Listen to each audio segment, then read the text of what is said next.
You tell yourself this is a bad habit, a failure of discipline, something broken in you that needs fixing. But the real answer is far stranger. What you're doing at 3 a.m. isn't weakness.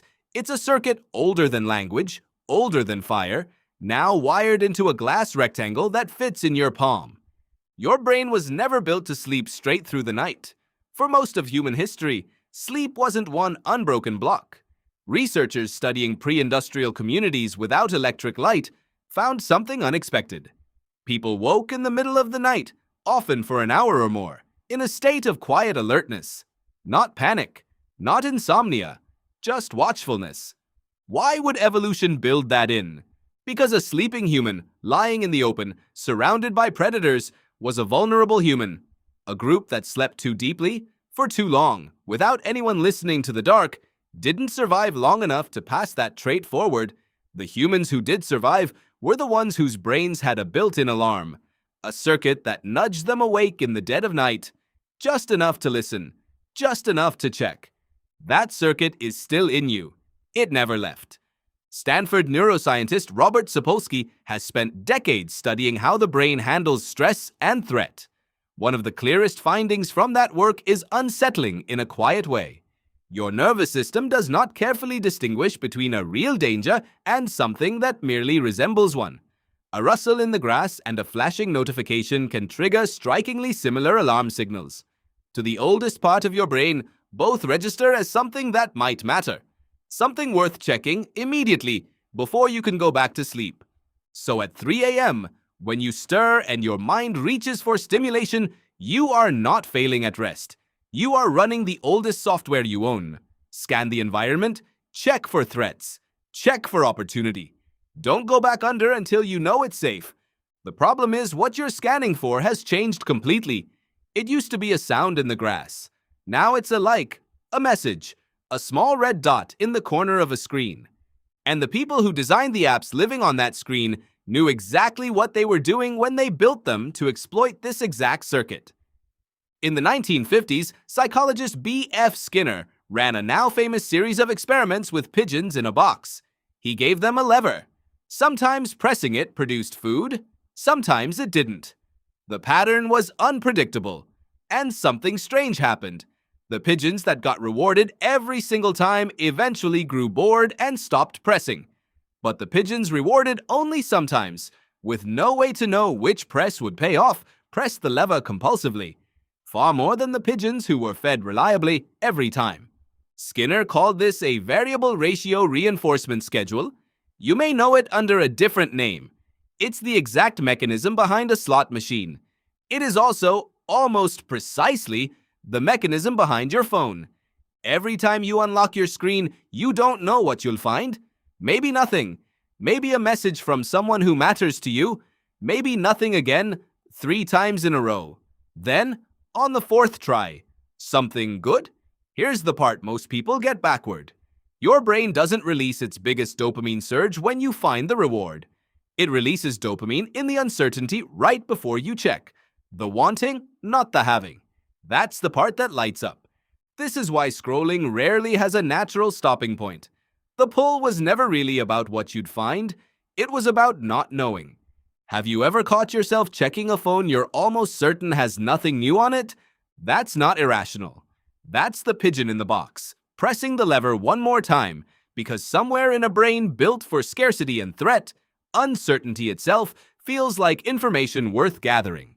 There's a second mechanism layered on top of this one, and it has nothing to do with willpower either. It has to do with light.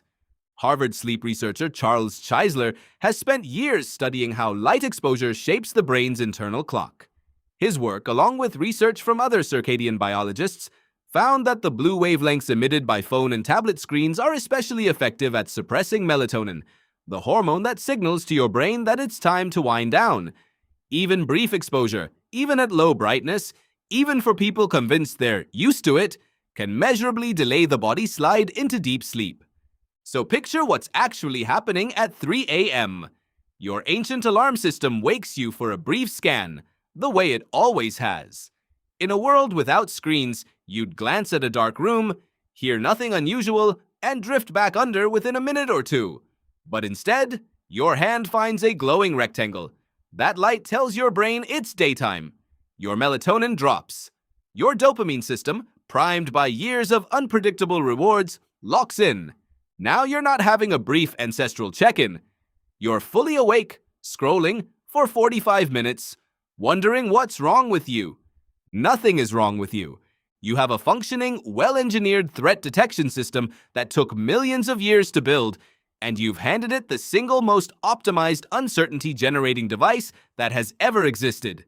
It isn't a fair fight. It was never designed to be one. These systems weren't built to coexist with your attention. Plenty of the people who built them studied attention, memory, and reward circuitry specifically so the systems could outcompete it. There's one more layer worth sitting with, because it explains why a notification feels less like background noise and more like a small emergency. Loneliness research, including work associated with social neuroscientist John Cacioppo, found that social disconnection activates many of the same alarm circuits in the brain as physical danger. To an ancient human, being cut off from the group wasn't simply sad. It was lethal. A lone human, separated from the tribe, rarely lasted long against predators, weather, or hunger. So the brain wired urgency around social information with almost the same intensity it wired urgency around physical threat. That is why a single unread message can feel disproportionately loud. Somewhere underneath conscious thought, your nervous system is treating "someone might be talking about you" with nearly the same seriousness as "something might be hunting you." Is it any surprise you can't just glance at a notification and look away?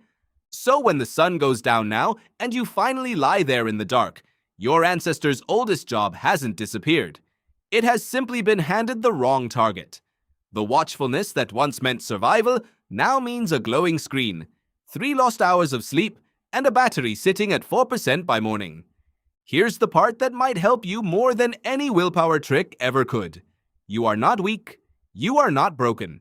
You are running code older than agriculture, older than written language, older than the modern human face. The very circuit pulling your hand toward that screen at 3 a.m. is the same circuit that helped your ancestors survive 100,000 nights you will never know about. In a very real sense, it is one of the reasons you exist at all. What that circuit has no way of knowing is that tonight's rustle in the grass isn't a predator. It's a notification system, carefully tuned by engineers who studied Skinner's pigeons just as closely as you've been studying this sentence. So the next time you wake at 3 a.m. and feel your hand already drifting toward the glow on your nightstand, notice what's actually happening underneath it. You are not weak in that moment. You are ancient. You are 100,000 years of careful, watchful survival, briefly aimed at the wrong target in the dark. It's 3 a.m. You don't remember picking up your phone, but for the first time, you understand exactly why your hand was already moving.